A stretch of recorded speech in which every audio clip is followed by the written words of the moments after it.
Welcome to Everything Life Coaching. I'm John Kim. And I'm Noelle Cordeau. We are the founders of JRNI Coaching. We're super passionate about all things coaching and want to share what we've learned from over a decade of coaching and training over 1,000 life coaches. Dive deep into a more meaningful career, find freedom, and make an impact on the world around you.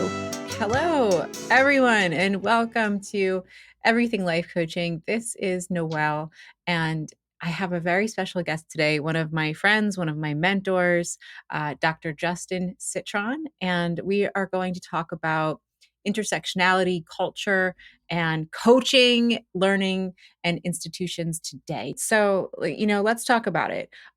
Who are you? What are you doing now? I am an associate professor at Widener University in Human Sexuality Studies. I also do coaching and diversity, equity, inclusion, social justice consulting work. Most of my work is at the intersection of DEI, SJ, and sexuality. And so coaching for me and the ways in which I do coaching or consulting are at that intersection. What's SJ? Social justice. Got it. Diversity, equity, inclusion, social justice. Sometimes people these days are saying justice, equity, diversity, inclusion.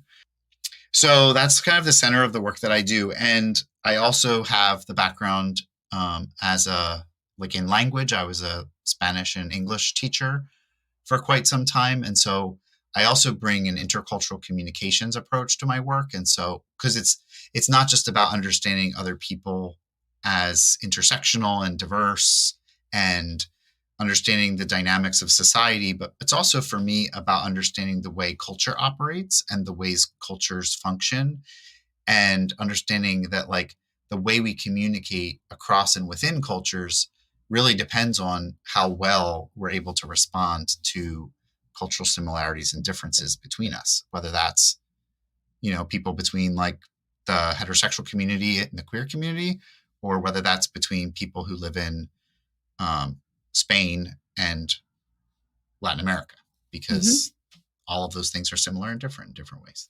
Yeah. So, I love taking the long view, the how did we get here view. What are some memories or what are some fun things kind of taking stock of, that where we were 5 years ago and where we are 5 years later? How do you know me? And what's the evolution of the journey been like for you to move through the last 5 years towards doing things differently? Yeah. So I back then was a university professor at the same institution where you worked.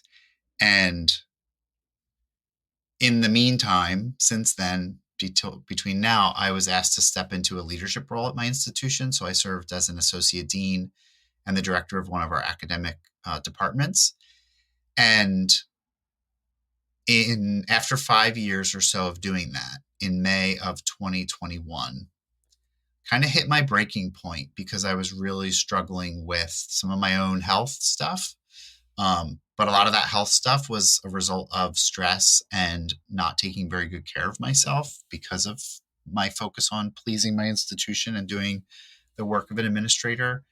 But part of where I hit my bottom point was because institutional change is hard.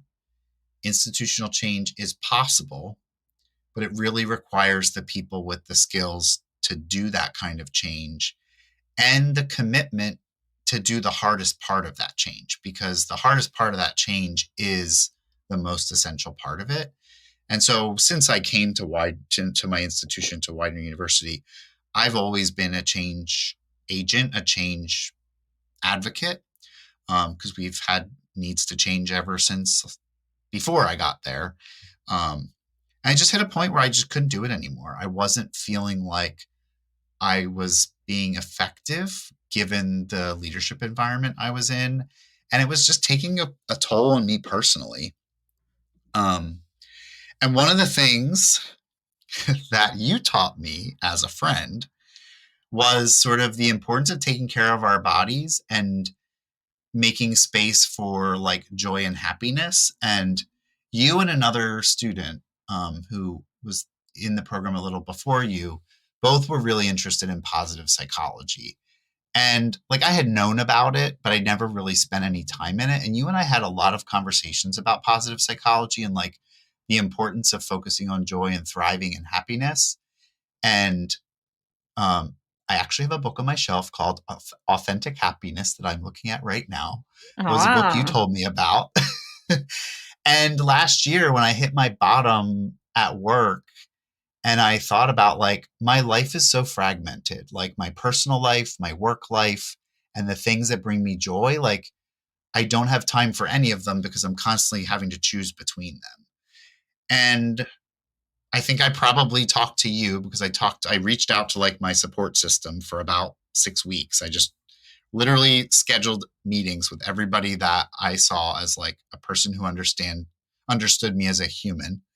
Um, and I think I just realized that like no one would survive without functioning in an alignment with oneself. And so I decided to make some pretty big, hard career choices and left my administrative role, decided to continue at my institution, which is something I still don't know if I want to continue doing, but it's, I think, important to just leave that as like a reminder that none of us ever have to stay where we are in our lives.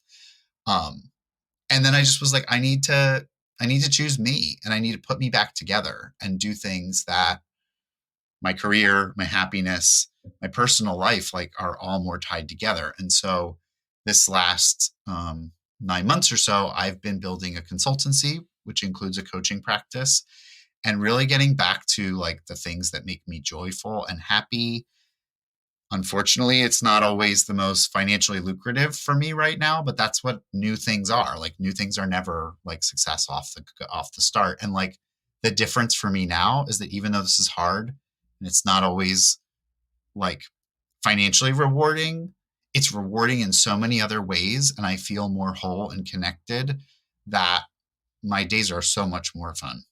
awesome. Whether Awesome. it's planning stuff or whatever, like I'm having so much more fun. And Good. thank you for always being like my cheerleader on the side of like, I'm a whole human and that's okay. You're welcome. And there's so many great, I mean, there are so many great nuggets in there that you just discussed. So first of all, thank you for your vulnerability. I really appreciate it. Um, I remember when you called me and I laughed because you were the one who encouraged me to jump out of the matrix. And I was like, oh my, how the worm has turned. Here we go. You're gonna True. do it. And two, thank you for your vulnerability in talking about, the struggle of, jumping out of the matrix, jumping out of the institution. So in the early days when I was getting our company off the ground, man, did I struggle. Man, was I scared. And boy, was it hard. And it was the most rewarding thing that I've ever done. The emotional riches that were acquired have superseded any monetary value that I could hope for. And also, it's a great reminder that hard things are hard.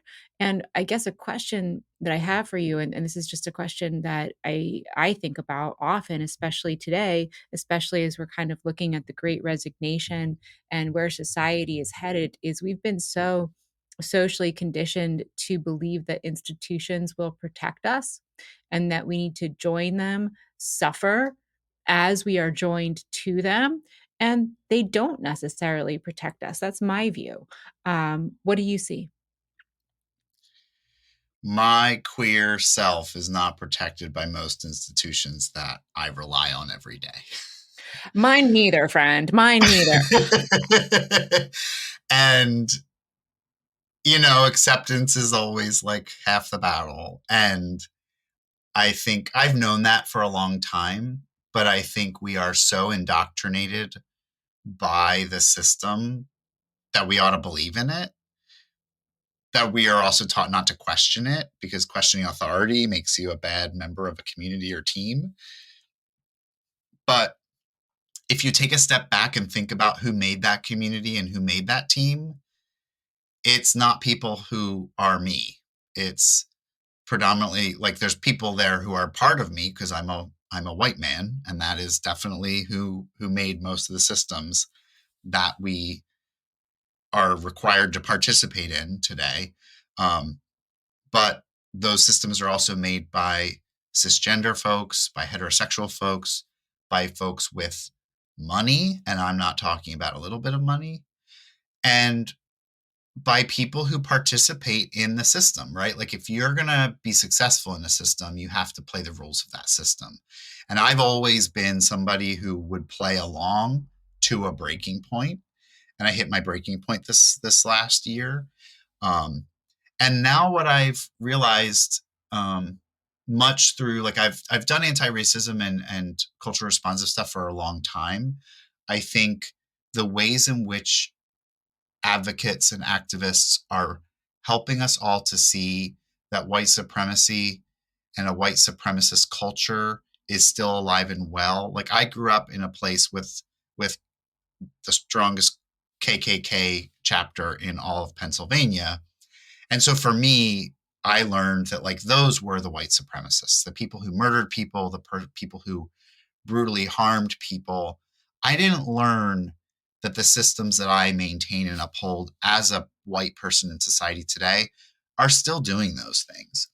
And so I think this movement that we see happening has done a really good job to like not only call out white supremacy culture for what it is, but also bring in all the intersectional components like ableism and sexism and heterocentrism and anti-immigrant or anti-undocumented worker. Like there's so many layers of it. And I think that we have more access to information, and the information itself is doing such a good job breaking it down into its parts. That like white supremacy sounds scary as a big word, but when you start to see that like perfectionism is a way that white supremacy happens, and non-conflict or conflict avoidance is a way white supremacy happens, and keeping people afraid is a way white supremacy happens. Like we start to see the parts of it.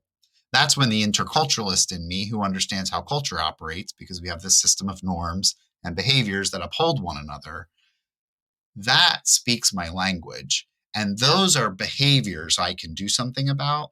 Whereas calling someone or something white supremacist makes it's like a thing that I'm not.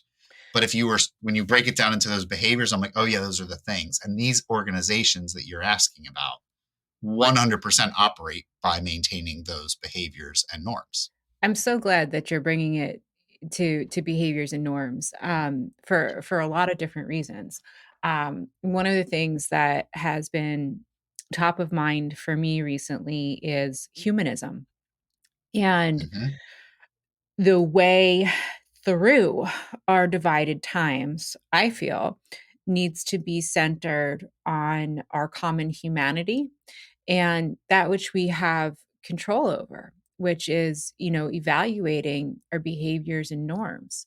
And part of what I'm interested in with humanism is this idea of hating the system, not the humans, because all of us have been, socially conditioned in one way or another to understand that, white supremacist, patriarchal, capitalistic society is what we have to work with. And that's actually absolutely not true. None of us have woke up, when we were younger and imagined a world in which, we didn't function under these systems, but we can start to.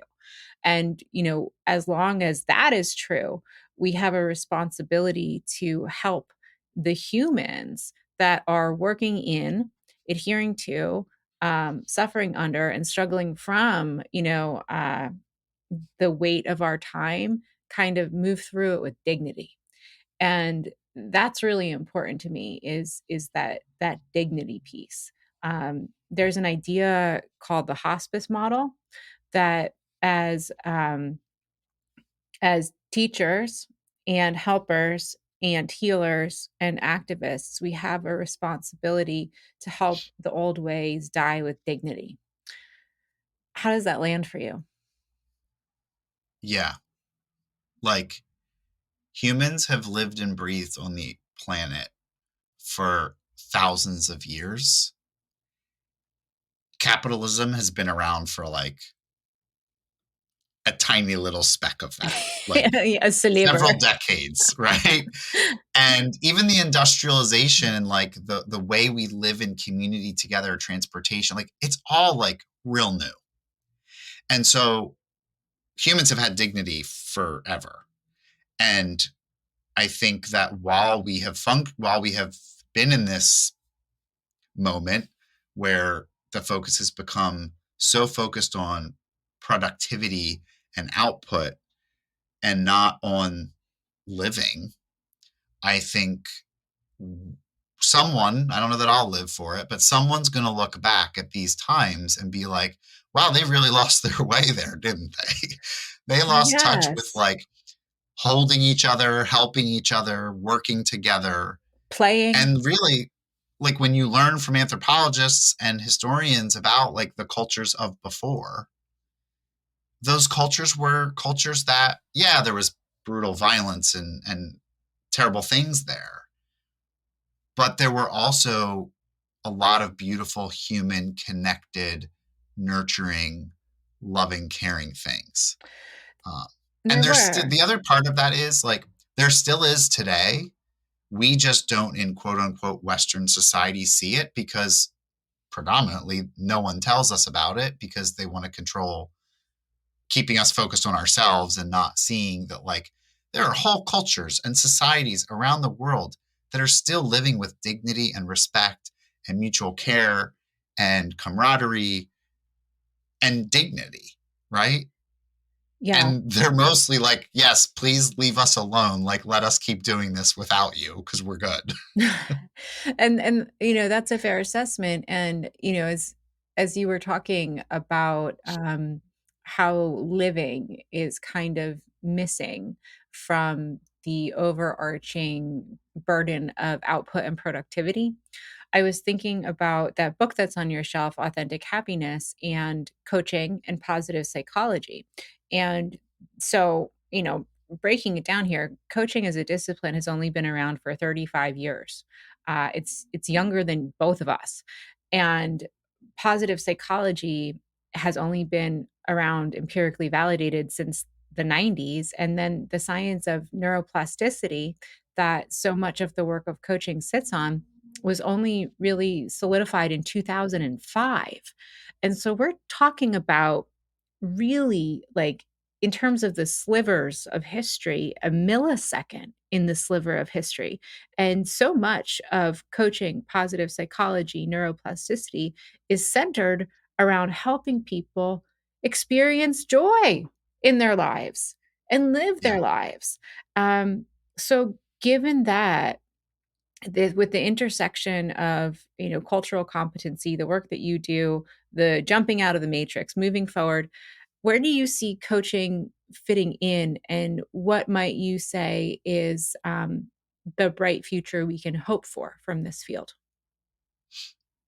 As you were talking, I'm like, I feel like maybe we're the EMTs and the lifeguards of the human experience from like the mental health and like survival place, because maybe there aren't people in the ocean or in pools who need us to save them, or people aren't having heart attacks that we can do something about, but like we can be people who sit down, assess the situation, work in partnership with our coachees, our clients, and come up with a plan and come up with steps that we can break down and work together on.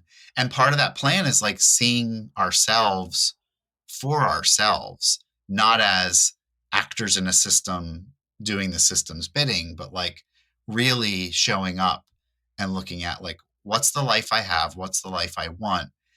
How do I focus on the joy in it? And then see it as a challenge to confront and work through. And sometimes the challenge is just like a knot in our stomach that we don't know why it's there, but through focusing on joy, we can start to shift our energy and our time and our investment in things that make us happy. Because when we're happy, those knots will start to unravel a little bit. And then we can know like, okay, so the knot has started to unravel. Now we can see its parts. Which strings do we need to pull on to unravel? So I think coaches play a huge part in that. From a cultural responsiveness piece, we need to be able to understand our culture. So like the white supremacy culture, the systems that exist, how they were formed, how they're maintained, but then also all the other parts of culture, like the ways that we greet one another, the ways that we tell time, the way that we understand space. I don't mean outer space, I mean just like the space around us. That, like, you know, there are people who live very happy lives in these ginormous houses made of brick and stone and wood. And there are people who live and survive happily in houses made out of the natural environments around them that are not processed and, you know, biodegrade back into that space. So like there's so many ways of living, but when we don't see the options, we don't know the capacity that we have. And so cultural responsiveness or cultural competency is about understanding, like, not just my culture, but where does my culture fit in the diversity of cultures that are out there? And once I start to see that, I start to see new things in my own culture I didn't know were there. And that, I think, is one of the things I love about that kind of work or that approach to work. I love And it's that. just remarkable. Like, yeah. Something that's coming up for me, as you were talking about the differences in the way people live and what they find as just, their way, many of the frameworks for happiness through positive psychology are very Western based, American society, um, US, Canada, English based. Um, and I want to play around with that. I want to run one by you. So, Kate Heffron, who's one of my favorite positive psychology researchers, has a really simple framework for understanding how we can bring more contentment, joy, happiness into our lives. And it's a third, a third, and a third. And that what human beings generally require is one third focus on achievement, which could be physical or mental. It's really hard to be working on physical and mental at the same time and be functioning at like 80% in both, which would be the ideal. Then in the middle, we have contentment, which is just waking up every day, feeling satisfied in your life, appreciating sunsets, snuggly covers, whatever that means to you. And then the third part is hedonic, which is pleasure. And that can be, fun. That can be any flavor that human beings might assign to pleasure. And I'm thinking that if we took a culturally responsive lens to that framework, each of those orientations for achievement, contentment, and pleasure would all have different meanings all over the world. Yeah. All right, let's play with that. Can you give me an example? Let's just take achievement, contentment, and hedonics in American society. That would generally be characterized as like having a buff body and a full bank account, material things in terms of achievement, degrees, all of the social construction that we're talking about. In the middle, contentment. I said, as I was saying the words, I was like, snuggly sheets. Oh, that might not be a norm for everyone. And then hedonic, we tend to think of like food, sex, drugs, rock and roll, right? So what's another culture that we could juxtapose against that? That's a good question. I think achievement also looks like, I think I would be remiss if I tried to pick one culture and describe it consistently across the three things. So I'm Fair. going to pull different alternative examples. Like achievement can also look like um, taking good care of the land in a way that it doesn't catch on fire all the time. Mm. Rotating crops so that, and I don't mean the way we rotate crops between like soybeans, wheat, and corn, but I mean like true approaches to agriculture that are not only about like keeping the soil healthy, but that are about making the soil better. Like it's this idea, like a lot of indigenous cultures, their way of relating to the earth is about not just like sustaining it, but giving back to it. And so achievement, when we're thinking about like feeding and nourishing something that actually feeds and nourishes us, like that's a completely different way of thinking about achievement. The middle one was Contentment. I think that meditation and being at one with the universe is a kind of contentment that's very different than some of the contentment you described. But like so much of what we would call Eastern faiths are about harmony and peace, not just with one another or with the earth, but with the vibrations of the universe. And there are people and practitioners who have ways of centering their energy in ways that like literally vibrate with the rest of the universe that like I don't even know how to describe that kind of contentment. Like I'm doing my best right now with you from what I've read and learned, but like that is a totally different vibe, contentment. Yes. And then hedonic, I think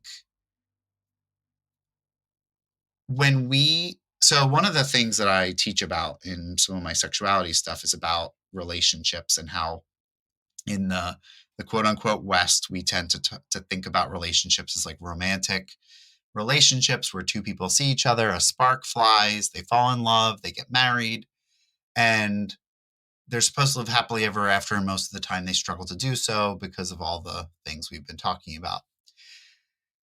In cultures where, number one, there isn't the marriage we even know,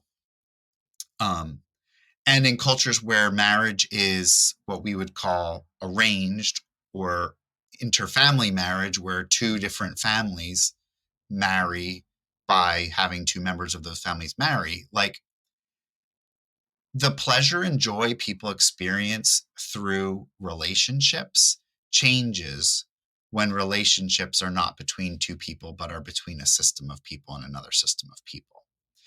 And I think we lose so much of understanding relationships. And this is one of those places that like polyamory and non-monogamy come in, of like, when people are in joy together, it may not be the physical genital pleasure we think about when we think about sexual pleasure, but sexual pleasure is also on a spectrum of like, you know, like a lot of people who are pursuing this thing called sexual pleasure are still not experiencing it. But the joy between people, the energy that comes out of that is actually like, you could look at that through like a hedonic lens and say like, they're just pursuing their freaking life to live their best lives. If it happens to be built on a framework where communities come together instead of an individual gets what they want, like that's a completely different paradigm of understanding what hedonism is. And I think that if we were to go back to like the neuroplasticity and like neurological piece, joy is joy in our body and in our body. How we get there is what's different. And the cultural norms around what's okay, not okay, what's rewarded, what's not rewarded, what's actually punished. Like people can get their pleasure however they get their pleasure. And I think that when we take a culturally responsive or broader picture of what these things are, it changes the opportunities, the options that are out there. And it makes them like so much richer. And what we might find is that there's people who, I was talking to a student yesterday who wants to research gender and sexuality of people with autism, or as she would say, autistic people, because she's part of the community. And she's like, that's what we call ourselves. When people say people with autism, like, you're clearly not us, because that's not what we say. But anyway, she said, like, I want to better understand the gender and sexuality of people with autism. And I'm like, interesting, because what if the language we use as neurotypical people to talk about those things just doesn't work to talk about the phenomenon that autistic people experience? Because what if we let them choose their words? What if we let them describe it the way they experience it? If their neurological environment is different than mine, then why should we lean on neurotypical language to talk about something that is not neurotypical? Yeah. And, you know, That's really compelling, and it's kind of bringing me back to um, the application of coaching in our time within institutions, whether they be neurotypical or whether they be, teaching and learning, or whether they be corporate, of folks having the bravery and the skill set to say, what would happen if we found a way to understand each other and understand what somebody else needs to do to language their existence, what somebody else needs to do to express, their preferences for feeling comfortable at work, to express their preferences for feeling comfortable at school. I think it could be changing. Well, and what if systems designed themselves around the success of the people who are a part of them? And that's the thing that I have found so maddening. And when I work with, I have some other coaching consulting work I do with people around working with organizations around DEI or social justice. And so often it's like, we're here as like the repair people and the EMTs to like keep the workers going. But the real problem is the system itself is not designed for these workers. It's not designed for their success and happiness. It's designed for profits, like all the capitalist stuff. And we can do our work, but like I think as coaches, part of our work is also to hold those systems accountable and to coach those systems in how to better show up for the people that they want to be a part of them. Oh yeah. And that's, I mean, and that's the hospice model, is helping the old way die well. And the other part, the other half of that is, it's kind of a yin and yang, is that, what comes after hospice? It's new birth.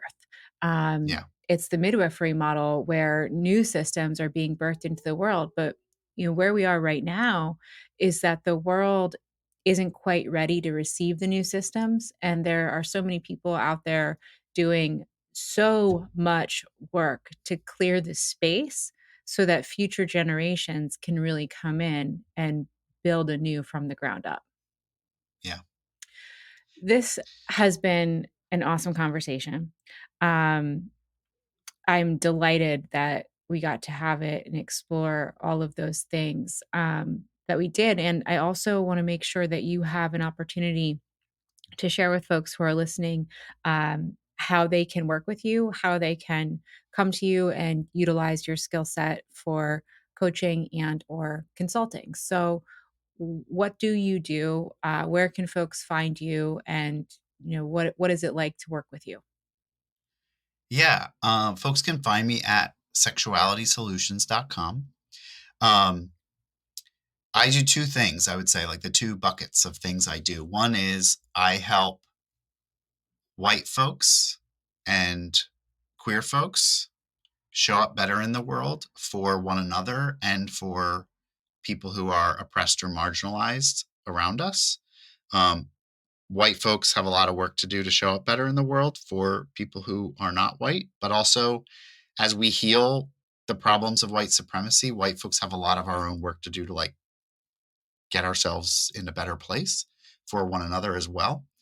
And queer folks are not always the best, especially white queer folks, at showing up for each other because we've all experienced so much trauma and harm in our lives. And it's sometimes trite to say hurt people, but it's true. And I think what I try to do is help people heal, but also help people find ways of being that are supportive, collaborative, cooperative, and really focus on pleasure and joy and authentic connection. A lot of queer folks, because of the thing that makes us different is our sexuality or our gender, often find themselves participating in like amplifying that. So like, because our sexuality and gender is what makes us different, it's the thing that we then focus on. And there's so much richness and beauty to us. And I think I really enjoy helping people unpack all that and find that like there is so much to me that I love. And then our sexuality and gender actually feels more amazing. And so that's one of the things I do. The other bucket, or so those are the two buckets. What it's like to work with me. I ask folks what their goals are, where they want to go, and I put together a process, co-create a process to do that. I like to work with folks individually, in couples, small groups. We can work weekly or every other week. But the thing that I like most is a process that works and is practical for people, because if we try to force it, it's not going to feel authentic and integrated into people's lives. And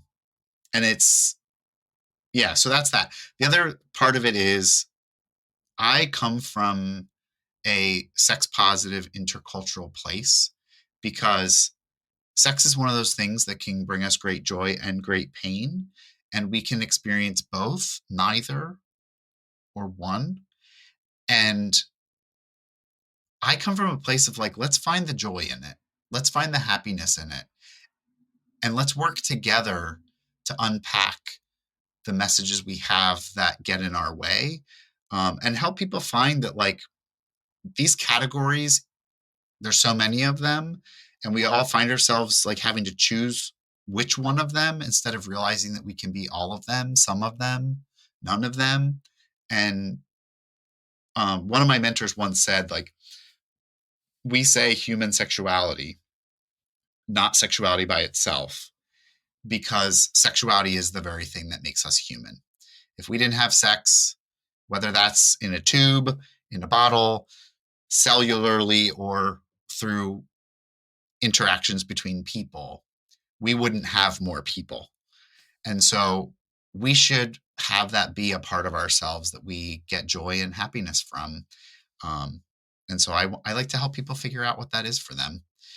So reach out to me on my website. You can email me at justin@sexualitysolutions. And my work like makes me happy now. When I end my days, I'm like, look what I did today. Like, and look what these people are doing for me. Like it's a community experience instead of just like going to work.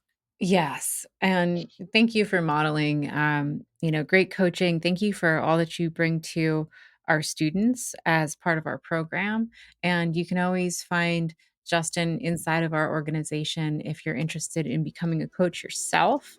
Thank you so much. It's been a pleasure. Thank you. I'm delighted we get to do this. And I will talk to you next time. We'll have many more conversations. Awesome. It's been a pleasure for me too. Thanks for having me, Noelle. You're welcome. Thanks for listening to Everything Life Coaching. If you're feeling the draw to become a coach, head to JRNI.co/everything to explore a new career that brings fulfillment, gives you a true sense of purpose, and a strong community to do it in. We created JRNI Coaching to equip you with the tools, training, and community you need to attain your goals. Join JRNI Coaching and begin your journey towards personal freedom and a transformative state of growth today. That's JRNI.co/everything.